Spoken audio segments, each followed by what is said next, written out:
Hello, you're welcome to our podcast today. This is Family Aspect and I'm your host, Charles. Today I want to be talking about how to stimulate love in your relationship, in your marriage.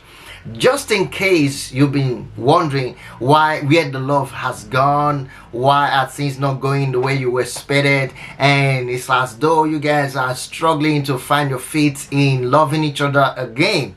Well, I want to share with you today number one aphrodisiacs that you need in your marriage. Number one aphrodisiacs you need in your marriage. Now, that is forgiveness. I want to talk a bit on forgiveness today. It's number one aphrodisiacs that you need in your marriage. It's number one aphrodisiacs that you need in your marriage. I keep saying it because you see, this is how you can equally stimulate love in your relationship. All right? Forgiveness. Now, why is there a sudden burst of sexual attraction or intimacy when a couple reconcile from a disagreement or a major fight, a kind of a fight that happens? When they reconcile, what makes you think there is this sudden burst of relations, of intimacy that happens after a quarrel, after a major quarrel, and there is reconciliation? You know, a lot of times we experience that as couples, right? Now, why do you think that happened? Well, whenever our oneness has been restored after some differences or arguments, we want to express this restoration. How do we express it? A lot of times we express this restoration through intimacy. Yes, we express that we have forgiven each other. We express that we are one. We express that we have been restored through intimacy a lot of times. A lot of times. Now, first of all, the question should be, do you want to be right or do you want to reconcile? When you go through arguments and quarrels and disagreement in your relationship, I want you to always ask yourself this question. Do I want to be right or do I want to reconcile? Do you want to be right or do you want to reconcile? That's a very important question in order to express forgiveness in your marriage, in order to enjoy the benefit of forgiveness in your marriage. Now, let me explain something. Forgiveness is not a feeling we achieve, but a choice that we have to make. I know, I understand. That's why it's very difficult for most of us, some of us, to forgive, because we think it's a feeling that we have to achieve. Until I feel it, I can't forgive. I have to feel that I'm able to forgive you before I forgive you. No, it is not by feelings. It is not achieved by what you feel and how you feel, the way you feel. Forgiveness is by choice. You choose to do it. If you make up your mind, then it will be so. Now, granting forgiveness, I want you to understand this. Granting forgiveness is not always easy. At times, it is the hardest thing you could ever do. It is the hardest thing we can ever practice. It is hard.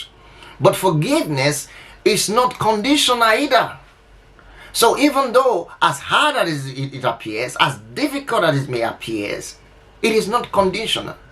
So a lot of times the reason we find it hard to do, we find it difficult, is because we place forgiveness as a conditional act, a conditional practice. So he must or she must do this before I forgive. You see, when we place forgiveness as a condition, then we find it difficult to express, and then we suffer the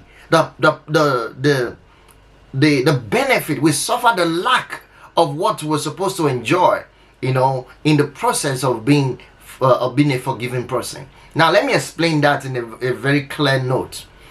First of all, forgiveness is not conditional. It is not conditional to our feelings. It is not conditional to our emotions. It's not conditional at all. But it is the determined by our obedience, by choice. Your obedience to do it is what makes it powerful, is what makes it right, is what makes it work. Okay? Now, when we extend forgiveness, we emulate God. I want you to understand this. When we extend forgiveness, we emulate our Creator. We are like imitators. We are imitating what God is like, who God is like. You see, when we extend forgiveness, okay? I want you to understand that. Now, when we act like that, or we act like God by extending forgiveness, it brings a smile to God's face. It brings a smile to the heart of God. So you need to understand that. This is very important, okay? Now, to extend forgiveness without demanding a change makes the grace that you enjoy, or the grace of God, an accomplice. Let me use that word. Is an accomplice to evil. For instance, if you are asking for forgiveness, it's different from someone who you want to forgive does not ask for forgiveness. That's another point. Then, when the person is being forgiven without placing a demand for change on that person, then that is actually encouraging the person to do more harm than good. Do you understand? So, change is a condition that makes forgiveness a divine tool, all right, in your hands. It is the change. You place a change as a demand on your forgiveness. Forgiveness is not a condition, okay? It is a choice. It is an act of willingness. But when it comes to empowering the tool, using it as a tool, using forgiveness as a tool, it must have change as a condition. The only condition that is allowed in forgiveness is change, okay? So that means change is a condition that makes forgiveness your tool, to become powerful tool, a miraculous tool in your hands, okay? So what does that mean? If you're gonna forgive someone about what they've done wrong, let's assume a couple now, one insulted you, the other one picked offense, and later it's time for reconciliation, and then you explain, I didn't like what you said, I didn't like the words that you used in talking to me, and she said, oh, I'm sorry, I didn't mean to use those words, I'll never use those words again. There is forgiveness is activated. That is when forgiveness becomes powerful and miraculous. Now, when you still hold on to that event or that scenario without letting go, then you haven't forgiven. And that can bring the opposite side of forgiveness, which is harm, hurt, displeasure, disappointment, frustration, and many other things. So, if we can ask for forgiveness, then we must extend it. We must learn to extend it. A lot of times, many of us ask our Creator for forgiveness for the things we know, humanly speaking, is going to be very difficult to forgive. But we ask, and God does. All right? If we do ask for forgiveness from other people, from our Creator, from our religious leaders, or whatever we believe in, we ask for forgiveness, because everyone needs forgiveness. We all need forgiveness. There's nobody on earth that doesn't need forgiveness on earth. Everyone does. Okay, now, if you ask for one, you should be able to give one. So giving your marriage, your relationship with your families and your loved ones is an environment to practice forgiveness. It's a playground for you. It's a field for you to express forgiveness and practice it on a daily basis. So you need to understand that. Now, here's the point I want to make.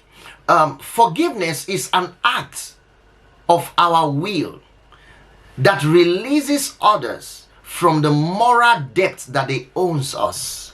I'll say that again. Forgiveness is an act of our will that releases others from the moral debts they owns us. So we release other people of the debts they owns us by forgiving them.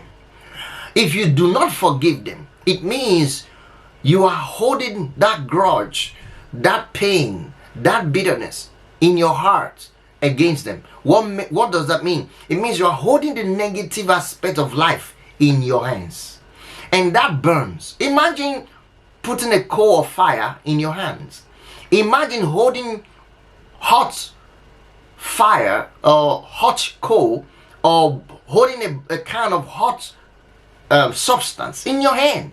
You get burnt. So that's what it's like not to forgive. Okay, that's the best way I think I can put it. Now, forgiveness is not given because it is earned. Now, some people think you got to earn the forgiveness. No, you don't give forgiveness because it is earned. Don't try to forgive other people by making them earn it.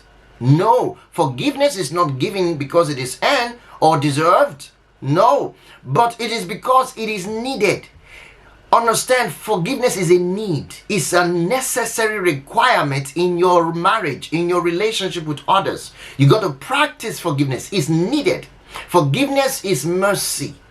Understand it. Forgiveness is not justice.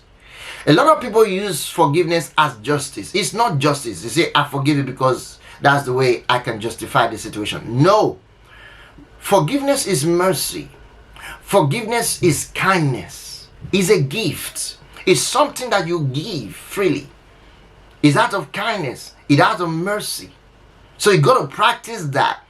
The more you do it, the more, like I said earlier on when I started out, the more this outburst of intimacy that will happen in your relationship.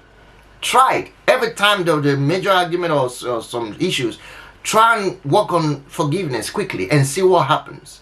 It restores your marriage. It restores the wholeness in your life, and then it increases intimacy automatically. Okay, now I've said a lot of key points here that will help you out, but here's what I want you to know. We must learn to extend forgiveness to our partners, to our relationship, of our loved ones, our friends that we know. We must learn to extend forgiveness. Just as your creator, your God, our creator, extend it to us through his son, Jesus Christ. Think about it. So the whole picture is you got to learn to practice who you really are. Forgiveness is in your nature, is in you, is a characteristic of your personality. So learning to forgive and practicing forgiveness is key to stimulating your love for your partner every now and then. That's why forgiveness is a lifestyle. Forgiveness is something you do on a consistent basis. You remember a story of a man who, one of the master's disciple, and asked and said, how many times should I forgive my brother when he offends me? If he offend me 7 times, how many times should I forgive him? Well, the master said 7 times 70. So you have to multiply that as many times. In other words, come on, forgiveness is bound to be given as many times you've been offended. So in other words, if you've been offended 3 times, forgive 3 times. If you've been offended 10 times, forgive 10 times. Now, like I said before, forgiveness is not conditional, but forgiveness requires change as a condition. So for you to make forgiveness work for you in your relationship, the person who offended you, the person who did something wrong to you, must be willing to change from what he's done for that forgiveness to become effective.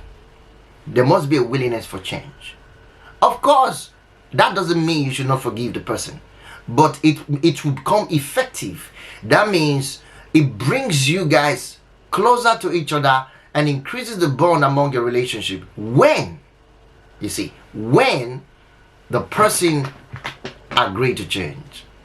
So I understand that this has been a long, not cool, a short video I perceive. So I just thought I should share this thought with you. For those of you out there, you want to stimulate your relationship, you want to increase the love that is in your marriage. This is one of the way. You cannot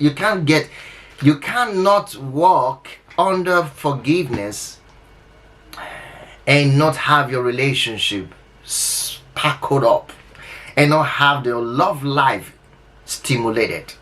That's the truth.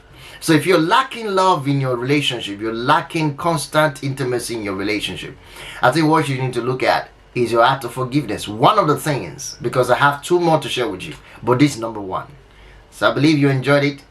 And if you enjoyed this video, like it, subscribe, and share. I'm going to come your way again next time with another episode. Until then, stay happy in your marriage. Bye for now.